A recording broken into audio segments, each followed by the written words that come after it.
जब लग गुरु मिले न साचा, तब लग गुरु करो 10 पांचा। क्या गुरु बदल सकते हैं? क्या गुरु बदलने से पाप लगता है? आध्यात्म के इस मैदान में आखिर सही गुरु कौन है? गीता जी में वर्णित तत्वदर्शी संत कौन है? इन सभी प्रश्नों के उत्तर जानने के लिए अवश्य सुनिए जगत गुरु तत्वदर्शी संत रामपाल जी महाराज के मंगल प्रवचन। दर्शकों, जगत गुरु संत रामपाल जी महाराज के अद्भुत अलौकिक सत्संग प्रवचनों ने हिंदुस्तान में ही नहीं बल्कि विश्व में एक आध्यात्मिक ज्ञान की क्रांति ला दी है। लाखों श्रद्धालुओं ने हमें इन सत्संगों के प्रसारण के लिए बधाई पत्र भेजे हैं। इसके साथ साथ कुछ श्रद्धालुओं ने कुछ शंकाएं भी हमारे को भेजी हैं। हमने उन सब श्रद्धालुओं की शंकाओं के निवारण के लिए संत रामपाल जी महाराज से भेंट की तथा महाराज जी से उन सभी शंकाओं का निवारण जाना, जिसकी जिज्ञासा हमारे दर्शकों में बनी हुई है। तो आइए अब जानते हैं परम पूज्य जगत गुरु तत्वदर्शी संत रामपाल जी महाराज से आपकी हर शंका का समाधान। महाराज जी, हमने सुना है कि आप जी श्री ब्रह्मा जी, श्री विष्णु जी, श्री शिव जी आदि देवताओं की पूजा छुड़वाते हैं, क्या ये उचित है? ब्रह्मा विष्णु महेश को हम छुड़वा सकते हैं? हम कोई बालक है? परमात्मा कबीर जी आदरणीय गरीबदास साहिब जी को सतलोक लेकर गए थे। वह सब सतीथि से परिचित करा कर, ब्रह्मा विष्णु महेश की सतीथि से परिचित करा कर वापस छोड़ दिया।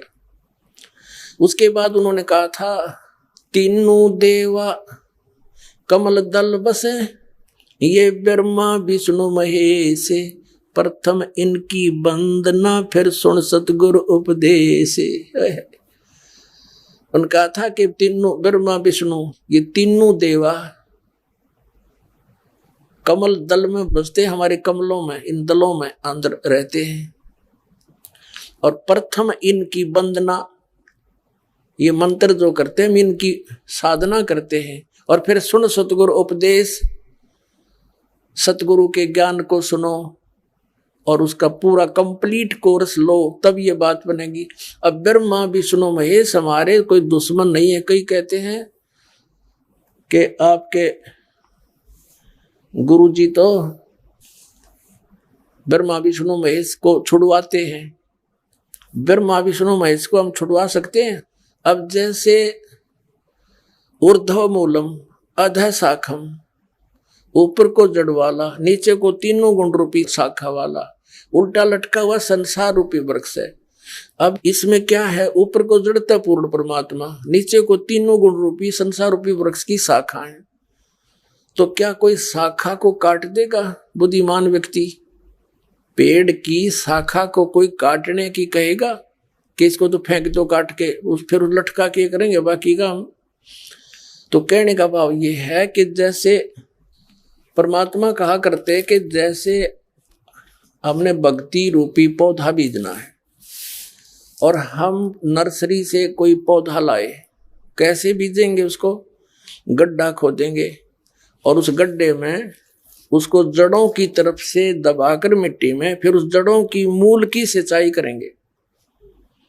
तो मूल की यानी जड़ की पूजा करेंगे हम, तो वो पौधा पेड़ बनेगा, उसकी टहनियां बड़ी बड़ी हो जाएंगी, तीनों गुण रूपी शाखा। तो उन शाखाओं का फल लगेगा और फल के लिए हम सारा प्रोसेस अपना कर रहे हैं, फल प्राप्ति के लिए हम कर रहे हैं। तो वो हमने तोड़ने नहीं होते, हमने ऐसे करना है, अपनी way of worship according to the spiritual करना है, शास्त्रों के अनुसार करना। देखना, ये समझ लो हम एक पौधा लाए तो ये है बुद्धिमता। जड़ों को गमले में यानी मिट्टी में डाला, दबा दिया और पूजा शुरू कर दी, सिंचाई। ये जड़ कबीर परमात्मा है इस संसार रूपी वृक्ष की। अब ये हमने जड़ों को पूजना है, इन ब्रह्मा विष्णु महेश की पूजा नहीं कर। हम क्या कर रहे हैं? ऐसे कर रहे हैं। ये बता, बालका वाला काम कर रखे हमने, हंसी नहीं आवे। हम ऐसी पूजा कर रहे हैं, उल्टा काम कर लिया हमने। ब्रह्मा विष्णु महेश को हम इष्ट रूप में पूज रहे हैं, गमले में ला दिए ब्रह्मा विष्णु महेश और ये पूजा कर रहे हैं। तो कोई क्या कहेगा? समझदार व्यक्ति ने घर सीधा कर ले इसने, और वो लड़े, हट जा दूर, खबरदार तूने क्या कर दिया।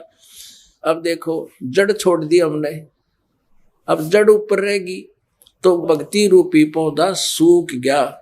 ये यूजलेस है। ये शास्त्र विधि को त्याग कर शास्त्र विरुद्ध साधना है, ये उल्टा बीजा हुआ भक्ति रूपी पौधा। और हमने ऐसे करने को कहा तो इसमें इसकी पूजा करेंगे भगवान कबीर साहब की, फिर हमारे शास्त्र अनुकूल कर्म बनेंगे। शास्त्र अनुकूल संस्कार होने से ये फल ब्रह्मा विष्णु महेश ने देना हमारे को, क्योंकि यहाँ के ये प्रधान है, इविन का फल लगेंगे। अब इसका प्रमाण देते हैं। अपने आत्मा परमात्मा ये कहा करते तुम साधना ठीक करो और फिर आपको लाभ होगा पूरा। अब तुम साधना कर रहे हो उनकी जो आपको कुछ दे ही नहीं सकते। अब जैसे आप किसी फैक्ट्री मालिक की नौकरी कर रहे हो, तो नौकरी उसकी कर रहे हो, आपकी हाजिरी लगकर तनख्वाह बनकर कैशियर के पास आती है, अकाउंटेंट के पास आती है। अब तनख्वाह तो देंगे अकाउंटेंट और वो कैशियर, लेकिन वो देंगे आपका वर्क डन, और वो भी उस मालिक की मजदूरी करोगे। तो यदि उस आप लागे अकाउंटेंट और कैशियर की जूते साफ करन, उसकी प्लेट धोना, वह नौकरी दी छोड़ आपने, वो खाक देंगे आपको, लोग भाजत चाह बिना प्याओ टाइम पे। तो इसी प्रकार हमने पूजा तो करनी है, मजदूरी तो करनी, इष्ट रूप में तो पूजना परमपिता को कबीर साहब को, और फिर उससे बनेंगे हमारे शास्त्र अनुकूल जितने भी शुभ संस्कार फिर देंगे। यही यहाँ पर जब तक आप यहाँ रहोगे तो यहाँ के ये प्रधान है, इन्होंने हमारा वर्क डन देना है। जैसा कर्म करेगा फल देगा भगवान, इनका ये आखिरी विधान था। तो ये भगवान तो वर्क डन ही दे सकते, इसमें ऐड नहीं कर सकते। और फैक्ट्री मालिक बनवाने के रखे दे तोहफे में, यानी परमात्मा हमारे मालिक हैं, मालिक तो कुछ भी दे सकता है। अब और थोड़ा सा दिखाते हैं क्योंकि कंसेप्ट इससे जुड़ा हुआ है। इसी गीता जी अध्याय नंबर 3 के, ये श्रीमद् भगवद गीता अध्याय नंबर 3 के आपको दिखाते हैं श्लोक 10 से लेकर 15। ये देखिएगा, श्रीमद् भगवद गीता अध्याय नंबर 3 के और श्लोक नंबर 10। प्रजापति ब्रह्मा ने कल्प के आदि में यज्ञ सहित प्रजाओं को रचकर कहा था, तुम लोग इस यज्ञ के द्वारा, यज्ञ माने धार्मिक अनुष्ठान, शास्त्र अनुकूल वृद्धि को प्राप्त हो। यह यज्ञ तुम लोगों को इच्छित भोग प्रदान करने वाली हो। 11वें में कहा है, यज्ञ के द्वारा देवताओं को उन्नत करो और वो देवता तुम लोगों को उन्नत करें।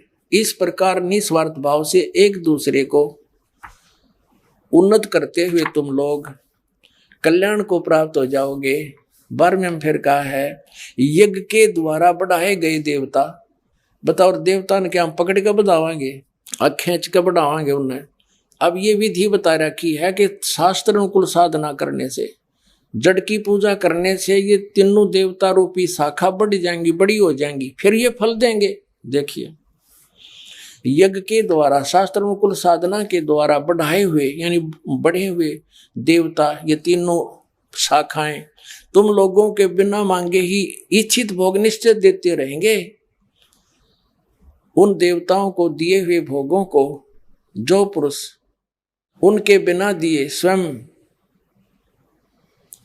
भोगता है वह चोर है। अब क्या सिद्ध हो गया कि जैसे हम मूल की पूजा करेंगे, मूल की यानी जड़ की पूजा करने से टहनी बड़ी हो जाएंगी, ये देवता बढ़ गए, बड़े होकर ये फलों से लथपथ हो जाएंगे, ये टहनी बिना मांगे देंगे अपने आप, क्योंकि हम मूल की पूजा कर रहे हैं तो अपने आप इनके बस की बात नहीं, देने पड़ेंगे फल हमारे को। आगे देखो, और जो फिर कहते हैं धर्म दान नहीं करते तो वो तो चोर हैं, वो फिर स्वयं भोगता है बिना गुण को दिए यानी बिना कुछ दान किए तो चोर है। 13वें में कहा है, यज्ञ से बचे हुए अन्न को खाने वाले श्रेष्ठ पुरुष सब पापों से मुक्त हो जाते हैं, और जो पापी लोग अपने शरीर पोषण के लिए ही अन्न पकाते हैं वे तो पाप ही खाते हैं। इसका कहने का भाव यह है, अपने आत्माओं यहाँ पर सतलोक आश्रम बरवाला जिला हिसार हरियाणा में पूरे विश्व में एक ये स्थान है जहाँ शास्त्र अनुकूल साधना होती है। अब ये क्या बता रहे हैं, यज्ञ से बचे हुए अन्न को खाने वाले श्रेष्ठ पुरुष संत यानी अच्छी आत्मा, तो सब पापों से मुक्त हो जाते हैं। हम सबसे पहले परमात्मा का भोग निकालते हैं, भोजन का भी, हलवे का प्रसाद बनकर आता है वो भी, उसको भगवान के भोग लगाकर फिर शेष अन्न को वितरित किया जाता है। तो ये कहते हैं यज्ञ से बचे हुए अन्न को खाने वाले संत, साधु संत भक्त, यज्ञ से बचे हुए अन्न को खाने वाले संत है, यानी साधु संत भक्त आत्माएं, अच्छी आत्माएं सब पापों से मुक्त हो जाते हैं। अब कहने का भाव ये है कि यहाँ पहले भगवान को भोग लगा के शेष बचे हुए अन्न को उसके बच्चों को वितरित किया जाता है, वो महापाप नाशक बन जाता है। तो यहाँ आओगे तो सारी साधना मिल लेगी आपने, तो सब पापों से मुक्त आप होगे। ज्ञान सुनोगे, धर्म यज्ञ, ज्ञान यज्ञ, प्रणाम यज्ञ, सारी यज्ञ, सब साधना, पूरा ट्रीटमेंट दिया जाएगा। फिर कहते हैं जो दान धर्म नहीं करते हो तो चोर हैं भगवान के।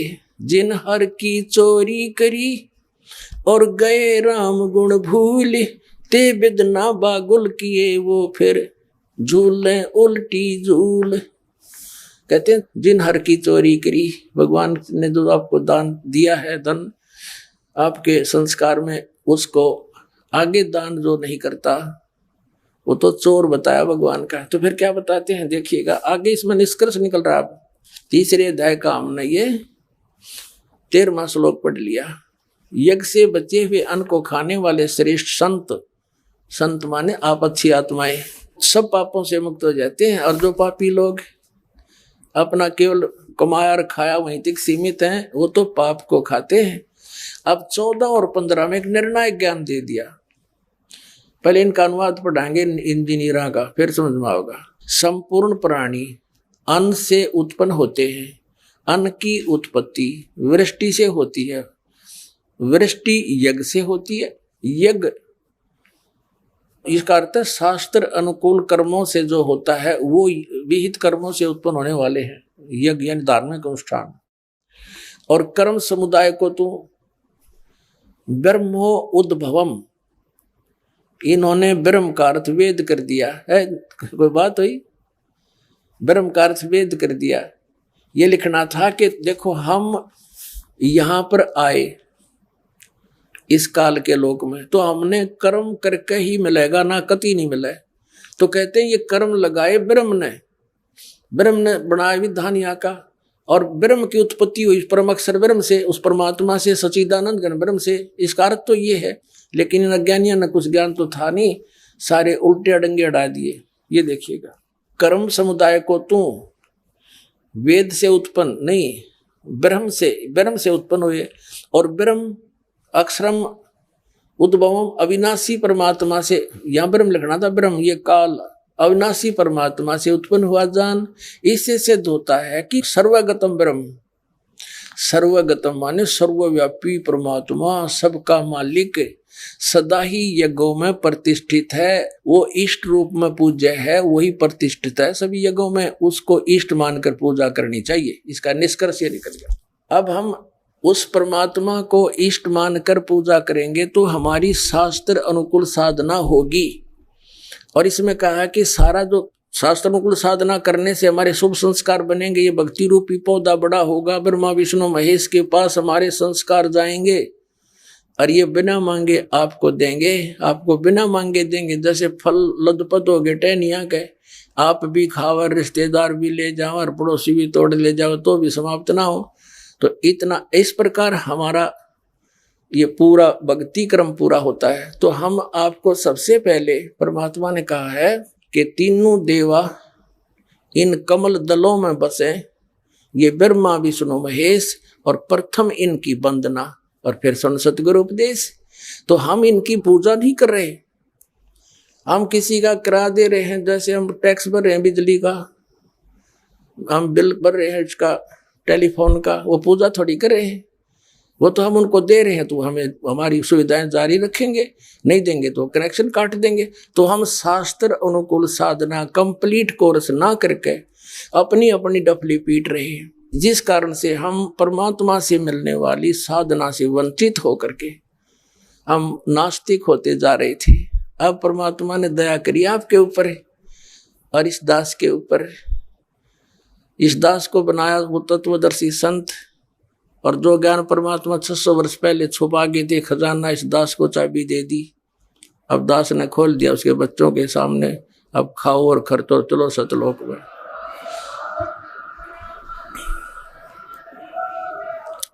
महाराज जी, श्रीमद् भागवत गीता के अध्याय 18 के श्लोक 66 में व्रत शब्द है, जिसका अर्थ हिंदी शब्दकोश में जाना लिखा है, जबकि गीता अनुवादकर्ताओं ने इसका अर्थ आना किया है। कृपया इस पर प्रकाश डालिए। श्रीमद् भगवत गीता अध्याय नंबर 18 के श्लोक नंबर 66 में एक व्रत शब्द है। और इन अनाड़ियों ने, अज्ञानी हमारे धर्म गुरुओं ने, ऋषियों ने, आचार्यों ने, शंकराचार्यों ने और मंडलेश्वरों ने इसका अर्थ का अनर्थ कर रखा है और घुमा रखा है। कोई तो कहता है कि उसके समास में ऐसे बन जाता है फल। अब इसमें समास के करेगा, वर्ज माने जाना है, गो माने जाना है, इंग्लिश वर्ड है, और उसका अर्थ आना करता। वो कितना समझदार है, कुछ भी बनाए जाओ व्याकरण उसके अंदर, वो सेंटेंस को समझ नहीं सका। अब देखिएगा उसमें क्या अर्थ है। श्रीमद् भगवत गीता, गीता प्रेस गोरखपुर से प्रकाशित है, जय दयाल गोविंद का इसके अनुवादक है। इसके 18वें अध्याय के 66वें श्लोक में आपको दिखाते हैं। ये है श्रीमद् भगवत गीता अध्याय नंबर 18 और श्लोक नंबर 66। इसमें क्या लिखा है? सर्व धर्मान प्रीतज्य माम एकम शरणम व्रज अहम तवा सर्व पापेभ्य मोक्षामि मासुच। इन्होंने क्या कहा? संपूर्ण धर्मों का अर्थात पूर्ण कर्तव्य कर्मों का मुझ में त्याग कर, धर्मों को मुझ में त्याग कर केवल तू केवल एक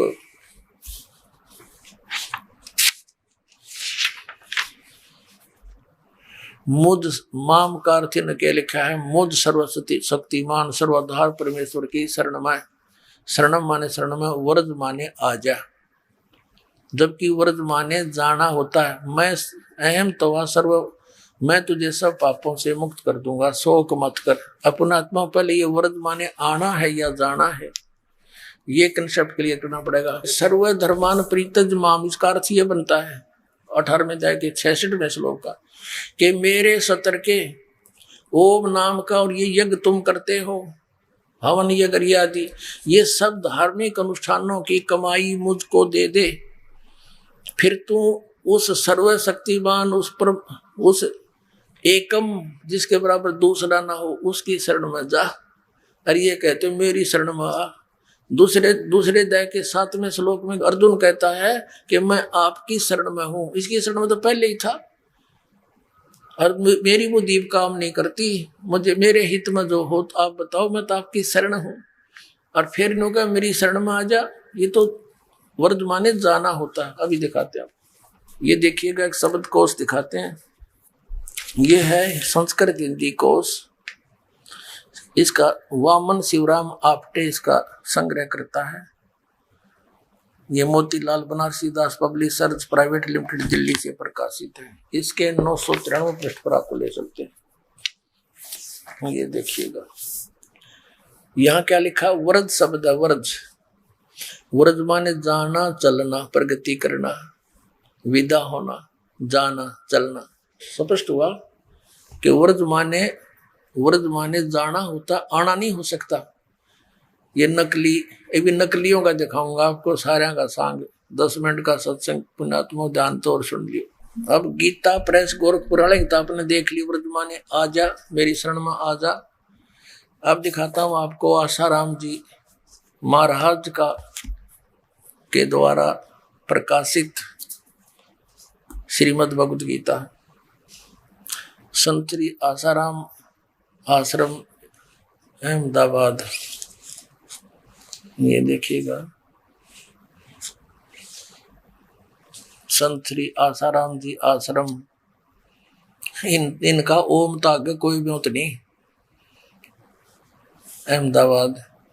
श्री योग वेदांत सेवा समिति, संत श्री आसाराम जी आश्रम, संत आसाराम जी बापू आश्रम मार्ग, अहमदाबाद, आश्रम रोड, जहांगीरपुर। ये इनका सेक्शन सारा वर्णन। अब इसमें देखिएगा ये 18वें अध्याय का 18वां अध्याय संक्षेप मोक्ष संन्यास योग 66वां श्लोक। सर्वधर्मान परित्यज माम एकम शरणम व्रज। संपूर्ण धर्मों को अर्थात संपूर्ण कर्तव्य कर्मों को मुझ में त्याग कर तू केवल मुझ सर्वशक्तिमान सर्वधार परमेश्वर की शरण में आ जा। ठीक है। अब नंबर 2 ये दिखाते हैं सतपाल अंशादेश वालों के द्वारा अनुवाद। ये कहाँ से छपा है? श्रीमद् भगवत गीता। जय गुरुदेव वंदे विष्णु श्री कृष्ण वंदे जगत गुरु। श्रीमद् भगवत गीता। अनुवादक हैं ब्रह्मलीन महात्मा सत्यानंद, महात्मा सर्वज्ञानंद, आदि संपादक अंशादेश। प्रकाशक मानव उत्थान सेवा समिति 2/12 पंजाबी विभाग नई दिल्ली। और ये मुद्रक है Rajeshwari photo setters private limited Delhi.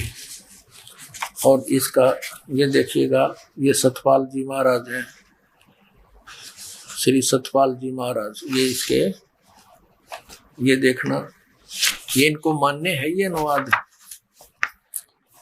ये 18वां अध्याय और यहाँ का रखा है इन्होंने। ये 61, 62, 63 तक यहाँ है, 64 से लेकर और 66 तक। सर्वधर्मान परित्यज माम एकम शरणम व्रज, इसका अनुवाद इन्होंने यहाँ किया है कि सर्व धर्मों के कर्मों को छोड़कर केवल मेरी शरण में आ। नंबर 2 अब आपको दिखाते हैं तीसरा, सुधांशु जी महाराज। ये सुधांशु जी महाराज, इन्होंने ये कहाँ से छपी है? प्रकाशक हैं विश्व जागृति प्रकाशन ओंकारेश्वर महादेव मंदिर, जी ब्लॉक मानसरोवर गार्डन दिल्ली। मुद्रक हैं इंटर इंडिया पब्लिकेशंस, D17 राजा गार्डन नई दिल्ली। ऐसे ऐसे ये यहाँ पर। अब इसके हम 18वें श्लोक को दिखाते हैं आपको। ये 18वां अध्याय मोक्ष संन्यास योग 18वां अध्याय का 66वां श्लोक। सर्वधर्मान परित्यज माम एकम शरणम व्रज। संपूर्ण धर्मों का आश्रय छोड़कर तू केवल मेरी शरण में आ जा। ठीक है। 3 अब चौथा दिखाते हैं आपको। अब देखिएगा, एक पूरा जो कितना बड़ा, इसका अनुवाद देखकर हैरान हो जाओगे। तो साधक संजीवनी नामक है इसका टीका, श्रीमद् भगवद गीता का टीका श्री राम सुखदास जी ने किया है। श्रीमद् भगवद गीता स्वामी राम सुखदास जी प्रकाशक हैं। वे मुद्रक हैं गीता प्रेस गोरखपुर गोविंद भवन कार्यालय कोलकाता का संस्थान। ये इनके फॉक्स और फोन नंबर है। ही सन्नत कमाल कर रखा। देखियो, ये देखो 18वें अध्याय का 66वां श्लोक। ये है 66वां श्लोक। सर्वधर्मान परित्यज माम एकम शरणम व्रज अहम तवा सर्व पापे भ्या मोक्षामि मा शुच। यहाँ क्या अनुवाद किया इन्होंने, देखिए। संपूर्ण धर्मों का आश्रय छोड़कर तू केवल एक मेरी शरण में आ जा। ठीक है। और इस अज्ञान को और अधिक अज्ञान बनाने के लिए कितने कागज बांध रखे इसने। अब देखो 1200 से शुरू होता है ये 18वें अध्याय का 66वां श्लोक। और आओ दिखाए आपको और तरह देगा। यहाँ आ गया, ये देखो।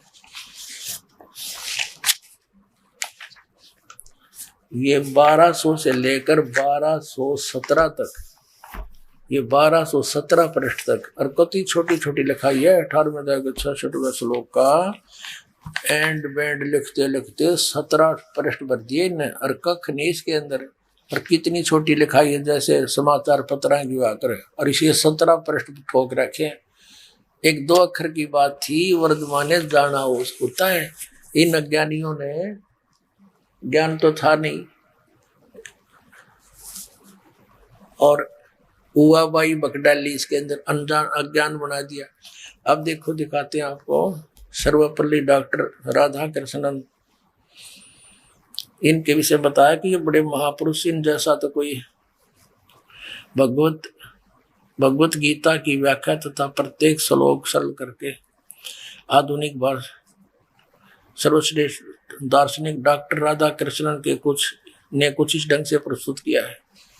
श्रीमद् भगवद गीता और हिंद पॉकेट बुक से ये छपी है। ये मुद्रक है, लेजर मुद्रक है doctor security press private limited, इतना। अब देखो इन्होंने भी क्या कर रखा है, 18वें अध्याय का 66वां श्लोक, सर्वधर्मान परित्यज माम एकम शरणम व्रज, सर्व कर्तव्यों को छोड़कर तो केवल मेरी शरण में आ जा। ठीक है, हर एक और दिखाऊंगा आपने कति चौड़े में झूठ बोल रहे। ये देखिएगा श्रीमद् भगवत गीता यथारूप एस्कॉन वालों की है ये, एस्कॉन कृष्ण कृपा मूर्ति श्रीमद् CAC भक्ति वेदांत स्वामी प्रभुपाद संस्थापक आचार्य अंतर्राष्ट्रीय कृष्ण भावनामृत संघ, ये कहाँ से छपी है ये देखना। गीतोपनिषद यथारूप संपूर्ण अखंड संस्करण द्वारा कृष्ण कृपा श्री मूर्ति श्री मद AC भक्ति वेदांत स्वामी प्रभुपाद संस्थापक आचार्य अंतर्राष्ट्रीय कृष्ण भावनामृत संघ, ये Bhakti Vedanta book depot launch एंसल London Stockholm Sydney Hong Kong Mumbai, ये यहाँ से छपती है। और देखो न के कमाल कर रखा है कति, ये है 18वां अध्याय का 66वां श्लोक, 66वां श्लोक, ये नीचे आ गया 66वां यहाँ पर, सर्वधर्मान परित्यज माम एकम शरणम व्रज अहम त्वा सर्व पापेभ्यो मोक्षामि मा शुच। यहाँ अनुवाद किया इन्होंने, देख कमाल इनकी तैयारी है कलाबाजी। इन्होंने पहले मीनिंग लिखे हैं, मीनिंग सर्वधर्मान माने समस्त प्रकार के धर्म, परित्यज माने त्याग कर, माम माने मेरी, एकम माने एकमात्र, शरणम माने शरण में, और व्रज माने जाओ। यहाँ अर्थ तो कति सही लिख दिया, व्रज माने जाना ही होता है। और देखो नीचे क्या अनुवाद यहाँ कर दिया, समस्त प्रकार के धर्मों का परित्याग करो और मेरी शरण में आओ। अरे वाह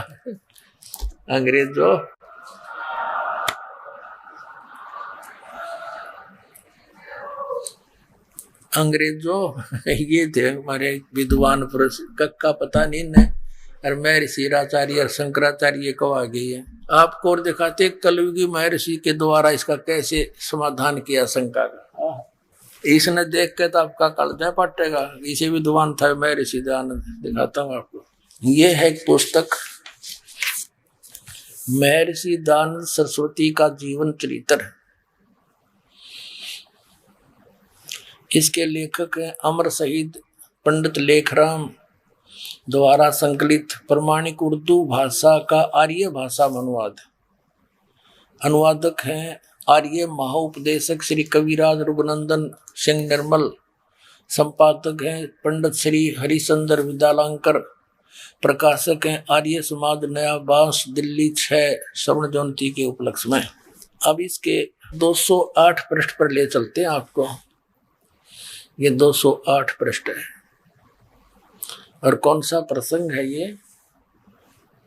जीवन चरित्र महर्षि स्वामी दयानंद सरस्वती, मिर्जापुर की घटनाएं हैं ये। यहाँ लिखा है, एक समय इसके पास क्या है, राम गोपाल वैश्य ने जो वेदांती था बहुत सी टीकाएं यानी अनुवाद गीता की देखी, परंतु एक श्लोक के विषय में जो उसका संदेह था वह दूर न हुआ। अंत में वह एक दिन हमको साथ लेकर, लेखक कहता, स्वामी जी यानी महर्षि दयानंद जी के पास गया और स्वामी जी से कहा कि आपसे कुछ पूछना है। उन्होंने आज्ञा दी, तब यह श्लोक पूछा। सर्व धर्मान प्रीतज माम एकम शरणम व्रज। स्वामी जी ने कहा, इसके बारे में देखो, ये राम गोपाल वैश्य था, कोई लाला जी वेदांती था, बुद्धिमान था। इसका ये बात खटकी कि व्रज माने जाना होता है और सब ने आना कर रखा है। तो महर्षि दानंद का बोलबाला था, तो वहां गया, उससे पूछा, महाराज इसका अर्थ बताओ, समाधान बताओ कि व्रज माने जाना होता है, ये आना कैसे कर रखा सबने। तो चले फिर महर्षि दानंद इसका समाधान करने। देखना, स्वामी जी ने कहा, सर्वधर्मान प्रीतज माम एकम शरणम व्रज। व्रज का समाधान करने चले स्वामी दानंद। स्वामी जी ने कहा, सकंद वादीसु परम रूपम वाचम। इस वार्तिक के वकार के अकार के आगे परे जो अकार रहा उसको तद्रूप हो गया, अर्थात वह शब्द धर्म ही रहा, परंतु वास्तव में अधर्म है। अर्थ अधर्म होगा जिससे वह बहुत प्रसन्न हुआ। देखो, अब लेखक उसकी बड़ाई कर रहे गए हैं कि उसने समाधान कर दिया। किसने? स्वामी दानंद ने। वर्ज माने जान की बजाय आन का क्या कहता है? वार्तिक का, वकार का, अकार का है, अकार का अधर्म का अधर्म हो गया, धर्म का धर्म अधर्म ही रहा। और कहते हो बड़ा खुश होया, उसका समाधान हो गया। इसने खाक समाधान करके देखियो। फिर देखो, स्वामी जी ने कहा, सकंदवादीसु परम रूप वाचम। जो मतलब की बात थी वह छेड़ी नहीं और सिकली शुरू कर दी। इस प्रकार इस वार्तिक के, वकार के, अकार के आगे और पाछे रकार, अधर्म और सधर्म अन्यों को बड़ा खुश हुआ। फिर उसने वो जिससे वह बड़ा प्रसन्न हुआ। कौन? यू गोपाल, राम गोपाल वैसे उसका समाधान हो गया। अब ठीक है भाई, वो महर्षि को वहां थे श्रद्धालु तक तो मान लिया होगा, ठीक है भाई, हमारी समझ तो बार बात से, पर यू वर्तमान ने तो जाना हो है, ये स्पष्ट है। गो माने जाना होता, उसका आना कैसे होगा? कार मकार खकार के था, इसके आगे बकवास करेंगे। ये महर्षि दानंद का समाधान। निरंजन धन तेर बार, निरंजन धन तेरा दरबार, जहाँ पर तनिक न न्याय विचार। वैसा उड़े मूल मूल खासा, गल मोतियों के आर। वैसा उड़े मूल मूल खासा, गल मोतियों के आर। पतिव्रता को मिले न खादी, वो सूखा नरस आहार। निरंजन धन तेरा दरबार, निरंजन धन तेरा दरबार, जहाँ पर तनिक न न्याय विचार। पाखंडी की पूजा जग में संत को कहें लबार। पाखंडी की पूजा जग में संत को कहें लबार। अज्ञानी को परम विवेकी, ज्ञानी को मूढ़ गंवार। निरंजन धन तेरा दरबार, निरंजन धन तेरा दरबार, जहाँ पर तनिक न न्याय विचार। कह कबीर सुनो भाई साधो, ये सब उल्टा व्यवहार। कह कबीर सुनो भाई साधो, या सब उल्टा व्यवहार। सच्चों को तो ये झूठा बतावे, इन झूठों का एतबार। निरंजन धन तेरा दरबार, निरंजन धन तेरा दरबार, जहाँ पर तनिक न न्याय विचार। कह कबीर सुनो भाई साधो, या सब उल्टा व्यवहार। कह कबीर सुनो भाई साधो, या सब उल्टा व्यवहार। सच्चों को तो ये झूठा बतावे, इन झूठों का एतबार। निरंजन धन तेरा दरबार, निरंजन धन तेरा दरबार जहां पर तनिक न न्याय विचार।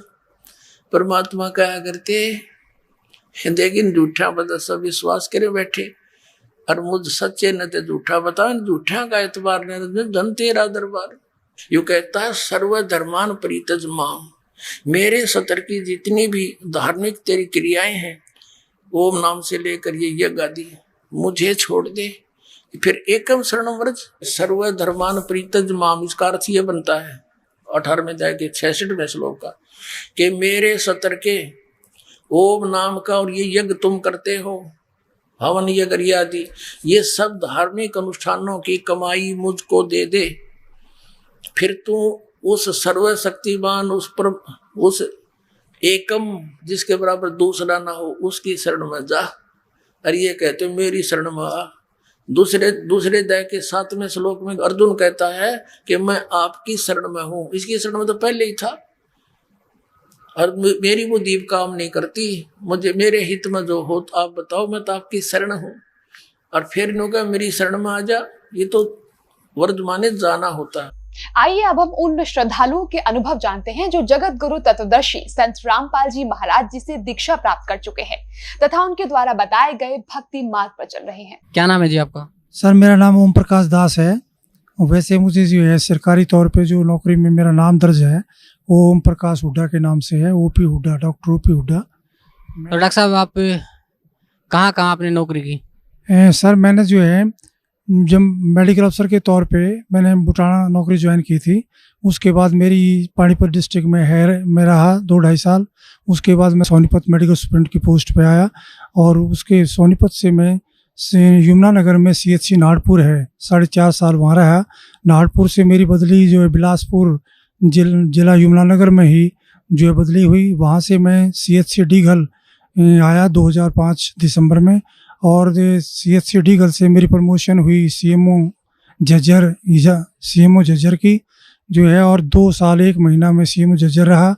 उसके बाद सर मेरी जो है वहाँ अपॉइंटमेंट हुई deputy director senior scale Panchkula, और पंचकुला के बाद मैं CMO सिरसा रहा 1 साल तकरीबन, और उसके बाद मेरी बदली हुई CMO हिसार के तौर पे, जहाँ से मैं 30 अप्रैल 2011 को CMO के पद से रिटायर हुआ हूँ।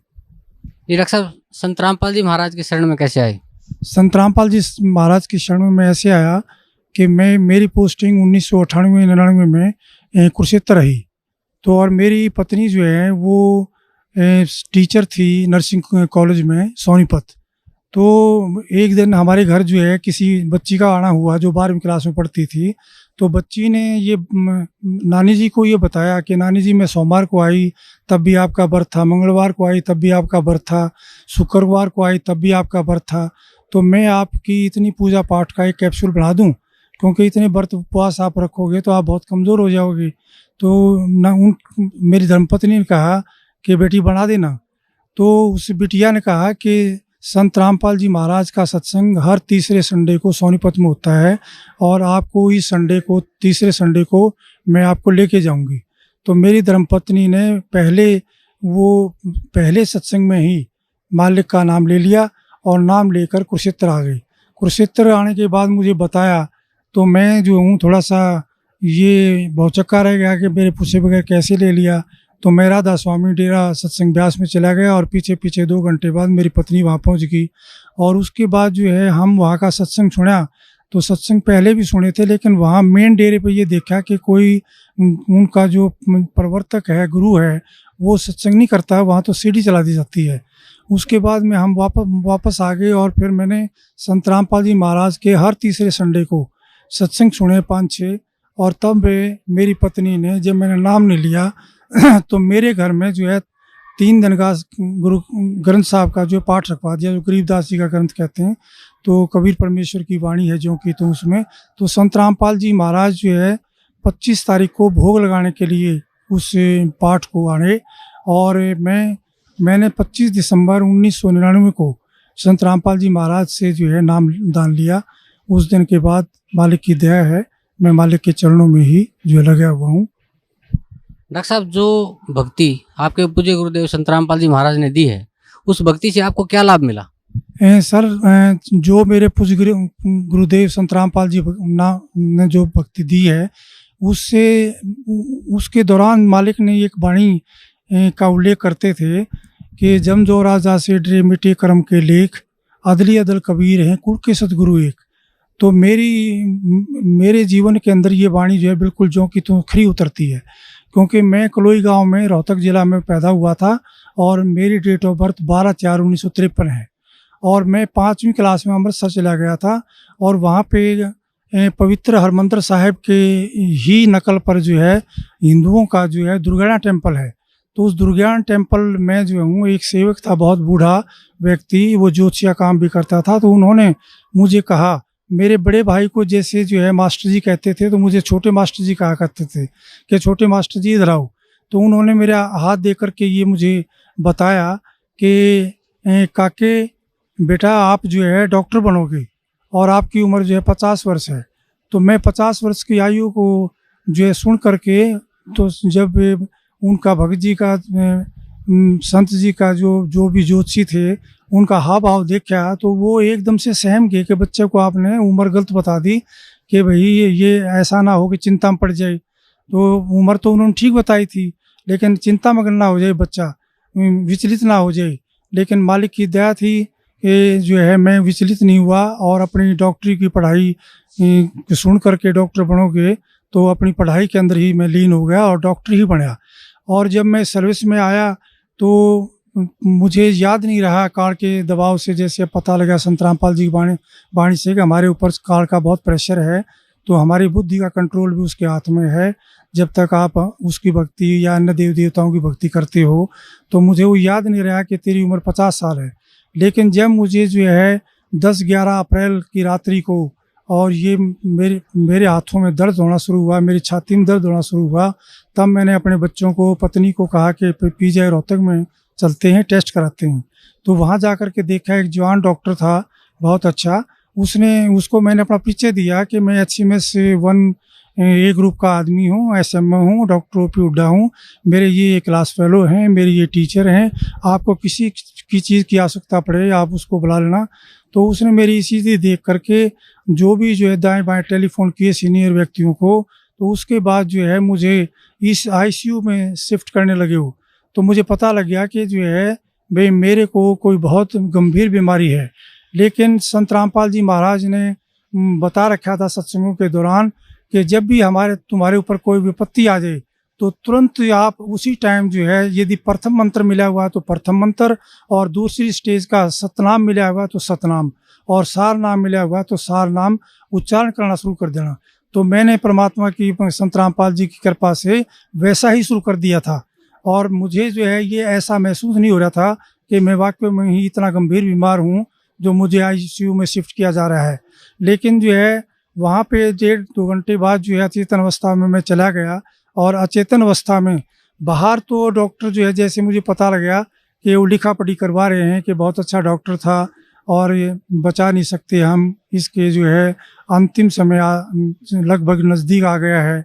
तो बाहर तो फाइलों पे ऐसे जो लिखवा रहे थे, आपको कहीं ले जाना हो तो ले जाओ मेरी पत्नी को, मेरे बच्चों को, जो कि ये बात सुन करके वो रोने लग गए। और मैं अचेतन अवस्था में जो हूँ, मुझे देख रहा हूँ कि काल के दूत जो है मेरे को लेने मेरे निकट आ रहे हैं, और निकट आकर के मुझे कह रहे हैं कि आपका समय पूरा हो गया है, हम आपको लेने आए हैं। तो मैं उनसे कुछ कह पाता इससे पहले ही कबीर परमेश्वर ने मेरे सिर पे पंजा रख दिया, और जो है उनका चित्र मुझे प्रतिबिंब की तरह शीशे में जैसे नज़र आती है फ़ोटो, ऐसे नज़र आया। और इस अक्षण भर में ही कबीर परमेश्वर के हाथ के ऊपर, पंजे के ऊपर संत रामपाल जी का पंजा, और जो शरीर के ऊपर जो है संत रामपाल जी का शरीर जो है हो जाता है। तो जो है संत रामपाल जी ये कहते हैं कि कबीर परमेश्वर ने आपकी जो है उम्र जो है भक्ति के लिए बढ़ा दी है। तो इस बात पर मेरा बहुत रोना छूट जाता है कि मालिक, आप ही स्वयं कबीर परमेश्वर है, आप चोला धारण करके आए हो, आप ही जो है ये सारे खेल कर रहे हो मालिक, आप ही कबीर परमेश्वर हैं। और इस काल के लोक में मालिक आपकी दया के बगैर कोई भक्ति नहीं कर सकता, आप ही भक्ति करा सकते हो मालिक। तो इतना कहकर मुझे रोना छूट जाता है। और काल के दूत जो है संत रामपाल जी महाराज को देख करके दूर भागने लग जाते हैं और मैं सचेतन अवस्था में अपना सो जाता हूँ। तो जब 3 दिन मुझे आईसीयू में हो गए तो मैं उठ करके जो है बाथरूम में पेशाब करने के लिए बाथरूम के लिए जाने लगा। तो एक सीनियर डॉक्टर का राउंड हो रहा था, प्रोफेसर का। तो उनमें से एक सीनियर डॉक्टर भाग करके आया। उसने जो मुझे पकड़ के कहा, डांटा कि डॉक्टर साहब तुम क्या कर रहे हो, तुम्हें कोई अकल नहीं है, तुम्हें जो इतना भयंकर हार्ट अटैक हुआ था, हम हैरान है कि आप बच कैसे गए हो, तुम आपको पैदल नहीं चलना है बिल्कुल, तो आप बैठो अपने बेड पे, व्हील चेयर मंगाते। तो इस प्रकार से संत रामपाल जी महाराज ने मेरी उम्र दान दिया। संत रामपाल जी महाराज के बारे में मैंने अपने मेडिकल PGI-MS के स्टाफ को, डॉक्टरों को बताया, लेकिन जो है परमात्मा के बगैर, संत रामपाल जी की महाराज की के बगैर जो है कोई किसी, ये आध्यात्मिक चैनल है जो हर एक में प्रेजेंट है, ये आध्यात्मिक चैनल और नहीं हो सकता। मालिक जिसका आध्यात्मिक चैनल और करते हैं वही हज़ारों किलोमीटर दूर से और देश विदेशों से यहाँ पर के मालिक की वाणी सुनने के लिए, मालिक के पथ पे चलने के लिए आ रहे हैं। तो मालिक की जैसे वाणी है, मुझे ये भी मैं उनको अपने कर्मचारी अधिकारियों को सुना करता था कि मासा घटे ना तिल बढ़े, विध ना लिखी जो लेख, और साचा सतगुरु मेट कर ऊपर मार दे मेघ। ये मालिक मेरे साथ बिल्कुल जो का तो कर दिया आपने कि काल में लिखा हुआ है कि मैं एक भी सांस तुम्हें जितना दे रखा है उसको बढ़ाऊंगा नहीं, ना वो बढ़ा सकता है, ना उसकी पूजा पाठ से बढ़ सकता है, ना देव देवताओं की पूजा पाठ से ये बढ़ सकते हैं। मालिक ये आप ही कर सकते हो, आप सत्य हो, आपकी वाणी सत्य है मालिक, आपका विज्ञान सत्य है, आप पूर्ण परमेश्वर हो। संत रामपाल जी महाराज आप जो चाहे सो कर दें, 14 कोट दूध जम डरी, ऊद बूझ जम त्रास निवारे, चित्रगुप्त के कागज फाड़े। मालिक आप चित्रगुप्त के कागज फाड़ दिए आपने, मेरी उम्र बढ़ा दी मालिक। मेरी धर्मपत्नी श्रीमती शीला हुड्डा 6/12/4 को PGI-MS रोहतक में दाखिल हुई। तो मेरी उस टाइम नाहरपुर CHC में पोस्टिंग थी SMO के पद पर। तो मुझे टेलीफोन गया यमुनानगर ज़िले में है ये CHC। मुझे टेलीफोन गया तो मैं वहाँ आया और ये मालिक की आज्ञा ले चुके थे कि जी ऐसा ऐसा हो गया। तो मालिक ने कहा कि अपना इलाज कराओ।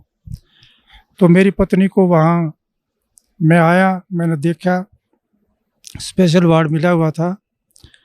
तो ये जो भी डॉक्टर आता, जो भी जो कर्मचारी आता वहाँ पे ये कह कर के जो है रोने लग जाती थी कि मेरी आँख क्या ठीक हो जाएगी, क्योंकि इनकी आँख में बैंगापन हो गया था। तो उस बैंगनपन की वजह से जितने भी डॉक्टर आते वो यही कह करके जाते कि हमारे बस की बात नहीं है। जैसे आई डिपार्टमेंट से दाखिल हुए थे तो आई डिपार्टमेंट वालों ने कहा कि हमने सारे टेस्ट करा लिए हैं, आप न्यूरोलॉजी वालों को दिखाओ। न्यूरोलॉजी वालों को दिखाते रहे, उन्होंने कहा कि कोई भी डिफेक्ट नहीं है, इनका MRI, कैट स्कैन, अल्ट्रासाउंड सब कर लिया हमने, तो हमें कोई डिफेक्ट नज़र नहीं आता है। और मैं खुद स्वयं जो आई सर्जन हूँ, MSMD डॉक्टर हूँ, तो आँखों के ऑपरेशन जो मैंने बहुत किए हैं। तो मैं भी हैरान था कि कोई भी जब डिफेक्ट नहीं है किसी में चीज़ में तो ये ठीक क्यों नहीं हो रही हुई है, दवाई क्यों नहीं लग रही है। तो इस प्रकार से वो लगभग जो है 7-8 दिन जो है इधर से उधर स्पेशलिस्टों की जो है राय लेते रहे और हार कर उन्होंने जो कहा कि आपने कोई ऑल इंडिया या किसी अन्य स्थान पर दिखाना है तो दिखा लो, और ये पता नहीं ठीक होगी कि नहीं होगी, हमारी समझ में जो है इनकी बीमारी नहीं आई है। तो उसके बाद जो है ये संत रामपाल जी का सत्संग था बरवाला में, क्योंकि करौथा में भी सत्संग करते थे। ये 14 दिन के बाद जो यहाँ एक सत्संग यहाँ बरवाला में मालिक का होता था, संत रामपाल जी महाराज का। तो ये बस में बैठ कर के हमें बता करके कि मैं वहाँ जा रही हूँ, और ये बस में बैठ करके यहाँ आई। और संत रामपाल जी महाराज सतगुरु से जो है के चरणों में बैठकर रोते हुए उन्होंने बताया कि मालिक देखो मेरी आँख ठीक नहीं हो रही है, डॉक्टर ने जवाब दे दिया है आप ही मालिक, आप उम्र बढ़ा सकते हो तो आप क्या नहीं कर सकते मालिक। तो मालिक ने कहा कि मेरी तरफ देखो, मैं कितने नज़र आता हूँ, आप 2 नज़र आते हो मालिक। दोबारा जो है नीचे करके गर्दन इन्होंने चरणों की सेवा करते टाइम दोबारा मालिक ने कहा देखो कितने नज़र आता हूँ मैं, मेरा 2 नज़र आते हो मालिक, मैं झूठ नहीं बोलूँगी। फिर तीसरी बार मालिक ने कहा कि अब देखो आप। तो मालिक ने जो है सिर पे हाथ रखा हुआ था, तो माँ ये कहने लगी मालिक एक नज़र आते हैं बिल्कुल, मैं बिल्कुल ठीक हो गई हूँ मालिक। तो ऐसे दयालु परमात्मा सतगुरु जो चाहे सो करी, 14 कोट दूर जम डरी। ये मालिक आपकी वाणी सत्य, आप सत्य। आपने वाणी में बताया मालिक कि जय सतगुरु मिलते नहीं, जाते यम के द्वार, यम द्वारे में दूत सब करते की चातान, उन तक वो ना छूटता फिरता चादों खान, चारों खाने में भरमता कबू न लगता पार, सो फेरा सब मिट गया मेरे सतगुरु के दरबार। हे मालिक, मालिक आपने बड़ी दया करी, आपने जो है मेरी उम्र बख्शी। लेकिन मालिक के दरबार में आने से ये एक सच्ची भक्ति है, और सच्चे पुरुष हैं और सत्पुरुष हैं, और ये स्वयं कबीर परमेश्वर ही आए हुए हैं चोला बदल करके, तो ये जो चाहे सो कर दे। तो मालिक ने हमें ऐसा सच्चा ज्ञान दिया है जो धरती के ऊपर कहीं भी उपलब्ध नहीं है। क्योंकि मैं अपने परिवार सहित, बच्चों सहित जो है, पहले हमारी समाजी तो थे ही, क्योंकि रोहतक जिले से बिलोंग करते थे, और डीएवी स्कूल डीएवी कॉलेज में पढ़ा। उसके बाद जो है हमने जैन मुनियों का नाम लिया। उसके बाद हम ब्रह्म कुमारी आश्रम में भी माउंट आबू गए, उनका भी 1.5-2 साल नाम लिया। उसके बाद जो है एक हमने साईं जी पंजाबी गुरु थे 80 साल के, 10 साल तक वो बनाए। उसके बाद संत रामपाल जी महाराज मिले, तो ये पता लगा कि उनके पास तो कोई भक्ति मार्ग था ही नहीं, कोई मंत्र है ही नहीं, कोई प्रमाण ही नहीं उनके पास। जो संत रामपाल जी महाराज ने हमें जो है सत मंत्र बताए हैं, प्रथम स्टेज के, द्वितीय स्टेज के सतनाम और सार नाम, वो सारे प्रमाणित हैं। गुरुओं की तो भरमार है देश के अंदर, दुनिया के अंदर। सतगुरु वही है जो सच्ची बात बताए परमेश्वर के बारे में, इस जीवन में भी सुख दे और जो है हमें मोक्ष भी दे, सतलोक के रास्ते पर चलाए। सतनाम दे करके, सारनाम दे करके, प्रथम मंत्र दे करके, ये मालिक बड़ी दया करी, मालिक बड़ी दया करी, रजा बख्शना मालिक। ऐसे ही इस काल के लोक में भक्ति एक पल भी नहीं कर सकता मालिक, आप ही करवा रहे हैं जो कुछ, आपकी ही दया है। संत रामपाल जी महाराज दया रखना मेरे ऊपर और मेरे परिवार के ऊपर मालिक। क्या नाम है माता जी आपका? मेरा सुशीला हुड्डा है, मैं मिसेज हुड्डा हूँ, डॉक्टर हुड्डा की पत्नी। मैंने संत रामपाल जी का नाम 1999 में लिया था, और उसी समय से मैं मालिक को यूँ महसूस कर रही हूँ कि जैसे पर कहते हैं कि भी भगवान वो होता है जो अंधे को आँख दे, कोढ़न को काया, बाझन को पुत्र दे, निर्धन को माया। तो ये मालिक स्वयं कबीर साहब आए हुए हैं, इन्होंने मेरी फैमिली में ये प्रूव कर दिया कि हाँ मैं पूर्ण परमात्मा वाले काम कर सकता हूँ, मैं समर्थ हूँ। डॉक्टर साहब को ज़िंदगी बख्शी, जबकि बचपन में बता दिया था कि 50 इयर्स इनकी एज है। उसके बाद फिर हार्ट अटैक हुआ और मालिक ने बचाया। इसी प्रकार 2004 में दिसंबर 6 को मेरी आँख जो एकदम टेढ़ी होगी और डिप्लोपिया हो गया, मीन्स डबल विज़न होगी। देखती थी इधर तो मतलब मुझे लगता था जैसे सब दो हैं। तो मैं बड़ा परेशान हुई। PGIMS रोहतक में एडमिट हुई, मैं 10 दिन एडमिट रही स्पेशल वार्ड में, और मैं जितनी भी इंटर्न्स आती थी उनसे पूछती थी कि क्या इससे पहले कोई ऐसा केस आया है डिप्लोपिया का, क्या मैं ठीक हो जाऊंगी? तो वो कहती हाँ मैडम ठीक हो जाओगे, क्योंकि डॉक्टर्स का तो ये फ़र्ज होता है, साइकोलॉजिकली वो बूस्टअप करती पेशेंट को। लेकिन मुझे नहीं लग रहा था कि मैं ठीक होंगी। सारी इन्वेस्टिगेशंस हो चुकी हैं, न्यूरोलॉजिस्ट को भी दिखा लिया, आई स्पेशलिस्ट को भी दिखा लिया, मेडिसिन वालों को भी दिखा लिया, मेरी इन्वेस्टिगेशन सारी नील हैं और कैसे ठीक होगा। तो फिर 10वें दिन उन्होंने कहा कि आप छुट्टी ले जाओ, घर चले जाओ। फिर मैं यहाँ मालिक के पास आई तो मालिक को मैंने कहा, हे बंदी छोड़, इससे अच्छा मेरी मुक्ति करो जब मुझे आपके दर्शन ही नहीं हो रहे मालिक, आप भी मुझे कहीं कहीं दिखाई दे रहे हो। तो परमात्मा ने मेरे सिर पे हाथ रखा और कहा इधर देखो। तो मैंने जैसे मालिक की तरफ देखा तो मैंने कहा इस पाक पवित्र स्थान पे खड़ी होकर मैं झूठ नहीं बोलूँगी, मुझे आप उतने ही दिख रहे हो 3-4 ही। फिर दोबारा बोले कि अब देखो, मैंने कहा उतने ही दिख रहे हो। फिर तिबारा मालिक ने जैसे हाथ रखा तो मेरे मालिक एक हो गए थे। तो मैंने कहा अब एक हो गए मालिक आप, अब मुझे दर्शन अच्छी तरह से हो रहे हैं। ये पूर्ण परमात्मा है, कमी है तो अपने अंदर है। मालिक कहते हैं अपनी वाणी में कि साहिब के दरबार में कमी काहे की नाई, और हंसा मौज न पावता तेरी चूक चाकरी माही।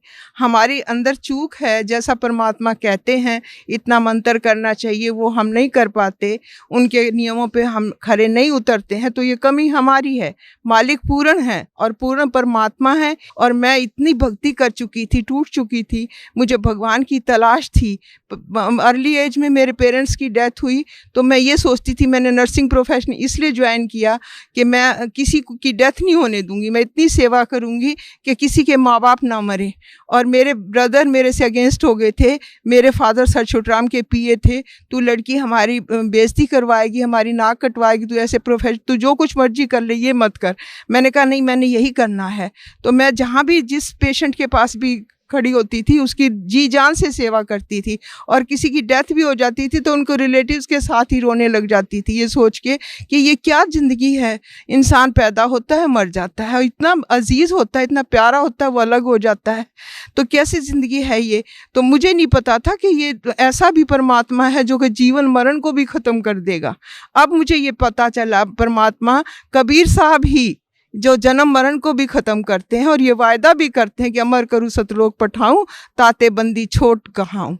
ये सच्चे पुरुष हैं, सच्चे परमात्मा हैं, सच्चे बंदी छोड़ है। अब मुझे ये सेटिस्फेक्शन होगी कि ये सुप्रीम पावर है, इससे आगे कोई भी पावर नहीं है। और इस परमात्मा का जो ज्ञान है, जब साइंस फेल हो जाती है तब ये शुरू होता है। ये प्रूव कर दिया परमात्मा ने हमारे ऊपर कि जब हम डॉक्टर्स ने जवाब दिया और उसके बाद परमात्मा ने ठीक कर दिया, सिर्फ आशीर्वाद दे के ही। तो ये पूर्ण परमात्मा हैं, हर हालत में 101% हैं। और अब ये विश्वास भी हो गया कि दोबारा इस जन्म मरण में हम नहीं आएंगे, हमारा मोक्ष भी पक्का होगा। क्या नाम है बहन जी आपका? साक्षी। कौन सी क्लास में पढ़ते हो? 11th।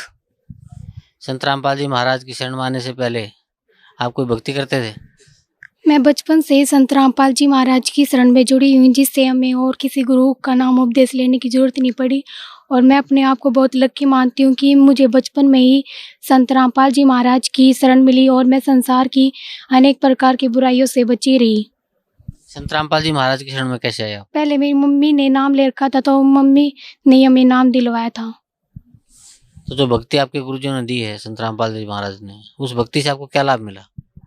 मुझे सबसे बड़ा लाभ तो यही हुआ कि मुझे बचपन में ही संत रामपाल जी महाराज की शरण मिल गई, जो ऋषि मुनियों को भी हजारों वर्षों तक तप करने के बाद भी उन्हें प्राप्त नहीं हुई थी। भगत समाज को क्या संदेश देना चाहते हैं? मैं भगत समाज को ये संदेश देना चाहूँगी कि जल्दी से जल्दी आकर के संत रामपाल जी महाराज की शरण में आकर नाम उपदेश लें और मोक्ष प्राप्ति करें, क्योंकि मानुष जन्म दुर्लभ है, ये मिले न बारंबार। जैसे तरवर से पत्ता टूट गिरे तो फिर बढ़ने लगता डार। और मनुष्य और पशु पक्षी में सिर्फ इतना ही अंतर होता है कि मनुष्य भक्ति कर सकते हैं और पशु पक्षी भक्ति नहीं कर सकते, इसलिए मनुष्य जीवन को व्यर्थ न गवाएं और संत रामपाल जी महाराज की शरण में आकर के नाम उपदेश ले और मोक्ष प्राप्ति करें। धन्यवाद बहन जी आपको।